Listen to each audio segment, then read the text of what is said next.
नमस्कार मंडळी. एक बहुगुणी बहुरंगी कलाकार म्हणून ओळखले जाणारे सुप्रसिद्ध महाराष्ट्राचे भूषण म्हणजे ज्येष्ठ अभिनेते अशोक सराफ उर्फ अशोक मामा. अशोक सराफ यांनी 90चे दशक गाजवले. आजही त्यांचे चित्रपट तितकेच प्रेमाने आणि आपुलकीने पाहिले जातात. आजवर त्यांनी अनेक नाटक, मालिका, चित्रपटांमधून प्रेक्षकांचे भरभरून मनोरंजन केले आहे. अभिनय सम्राट म्हणून त्यांना ओळखले जाते. मात्र मिळालेल्या माहितीनुसार अशोक सराफ यांच्यावर जीवघेणा अपघात झाला आहे. तर काय आहे संपूर्ण माहिती जाणून घेऊ. तत्पूर्वी आपल्या सफर ताऱ्यांची या यूट्यूब चॅनलला सबस्क्राईब केलं नसेल तर नक्की करा, जेणेकरून मनोरंजन विश्वातील अशाच घडामोडी तुमच्यापर्यंत लवकर पोहोचतील. अशोक मामा यांच्या ओशिवारा येथील इंद्रदर्शन या इमारतीबाहेर बंदुकीने गोळीबार झाला. हा गोळीबार दारू पिऊन नशेत असणाऱ्या अज्ञात तरुणांनी केला होता.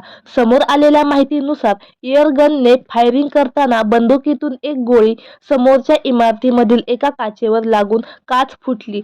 ज्या काचेवर ही गोळी लागली होती ती रूम अशोक मामा यांचीच होती. घटनेचे गांभीर्य ओळखून पोलिसांनी लगेचच समोरील असलेल्या इमारतीची झडती घेतली. त्या दरम्यान त्यात एका फ्लॅटमध्ये 4 तरुण नशेत आढळले. त्यांच्याकडे एअरगन होती.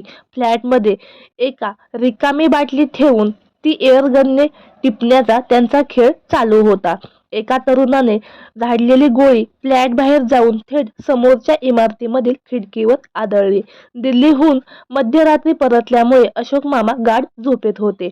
मात्र मध्यरात्री खिडकीच्या काचेवर काहीतरी जोरदार आदळल्याचा आवाज आला आणि ते जागे झाले. त्यानंतर त्यांना हे संपूर्ण प्रकरण समजले. पोलिसांनी या चौघांना अटक केली असून पुढचा शोध चालू आहे. तर मंडळी, आपल्या सफर ताऱ्यांची या यूट्यूब चॅनलद्वारे अशोक सराफ यांना दीर्घ आयुष्य लाभो हीच ईश्वरचरणी प्रार्थना. धन्यवाद.